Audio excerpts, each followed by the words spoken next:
Haleluya. Saudara bisa baca lagi nanti di dalam ayat 17 sampai ayat 32, manusia baru. Jadi berubah. Saya dan saudara harus berubah.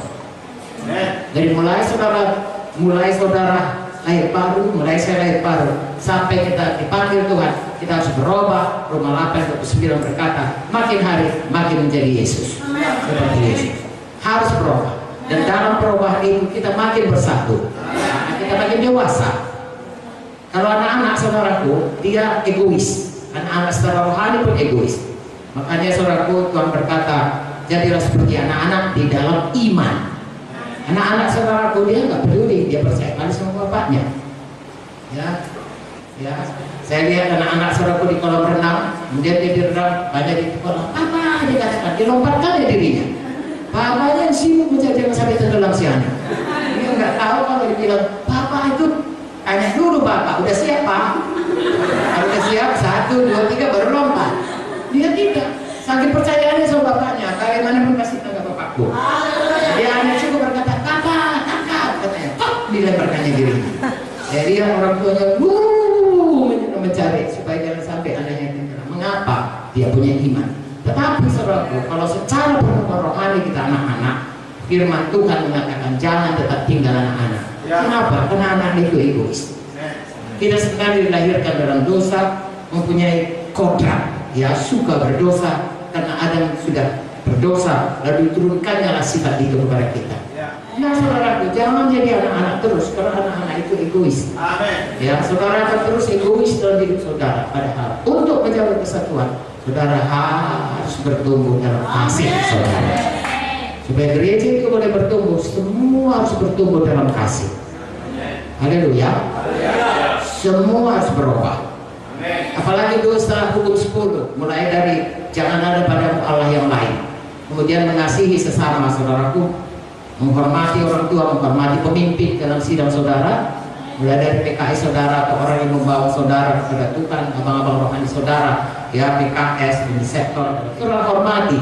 Kemudian jangan membunuh, jangan marah, karena memarah itu saudaraku itu membunuh.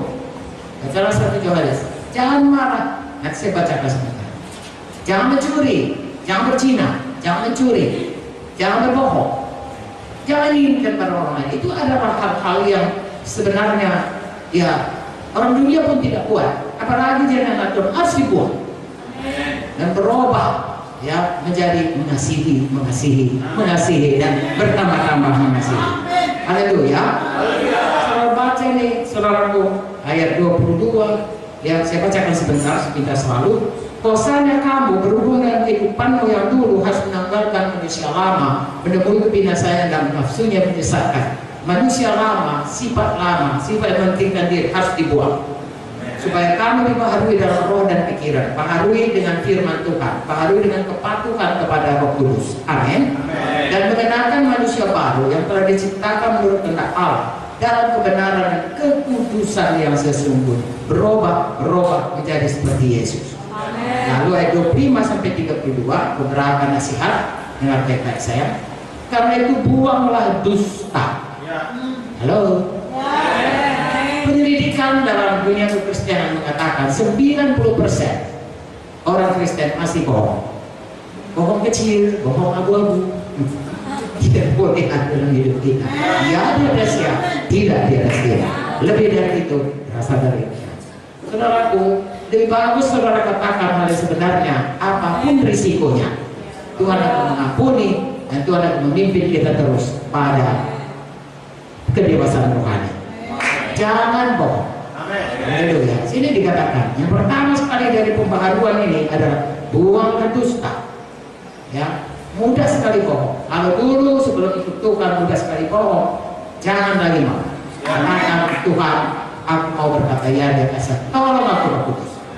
Kapan kita mau bohong, buang itu, pakai manusia baru, berkata ya dia kasih. Tidak. Amin. Apabila kamu menjadi marah, janganlah kamu berbuat dosa, janganlah matahari terbenam sebelum padam amarahmu. Mengampuni. Semua harus mengampuni. Seumur hidup kita pasti diganggu orang. Ya, kalau dia tidak awas, dia bisa dipakai setan untuk mengganggu kita. Kalau dia belum dewasa rohaninya, memang dia suka, saudaraku, ya, hal-hal yang mengganggu, maka dia akan mengganggu kita. Tapi yang mana pun itu, firman Tuhan bilang harus kita ampuni. 7 kali cukup Tuhan, katakan tidak, 70 kali 7, 490 kali dalam sehari. Yang kata lain, selalu mengampuni. Amin, saudaraku. Sebab mengapa? Ayat betul, jangan beri kesempatan kepada iblis. Karena kalau kita marah terus tidak mengampuni, saudaraku, firman Tuhan berkata, jangan marah, akan membawamu pada kejahatan. Iblis akan mengambil kesempatan, saudaraku, membuat kita dendam, membuat kita tidak mengampuni, bahkan kemudian, saudaraku, memberikan penyakit kepada kita. Ya, yang darah tinggi lah, yang stroke lah, yang sakit mah lah, yang rematik lah, itu biasanya datang dari kemarahan yang tidak terselesaikan, stres, ya, dan lain sebagainya. Berhenti marah, mari mengampuni. Orang mencuri, jangan lagi mencuri, tapi baik dan kerja keras melakukan pekerjaan baik dengan tangan sendiri supaya dapat memberikan sesuatu kepada orang berkekurangan. Jadi kalau bertobat tidak hanya cukup berhenti, tapi mengerjakan yang kebalikannya. Kalau mencuri berhenti mencuri, sebaliknya kerja keras. Tadinya mengambil harta orang, sekarang memberi kepada orang. Tadinya marah, berubah menjadi ramah. Jadi tadinya saudara mencuri, tadi sudah katakan, lalu kemudian memberi. Tadinya bohong, lalu berkata, iya dia siap. Ya, haleluya. Bukan saja ya dia siap, setiap perkataan yang memberkati. Berubah dia. Haleluya.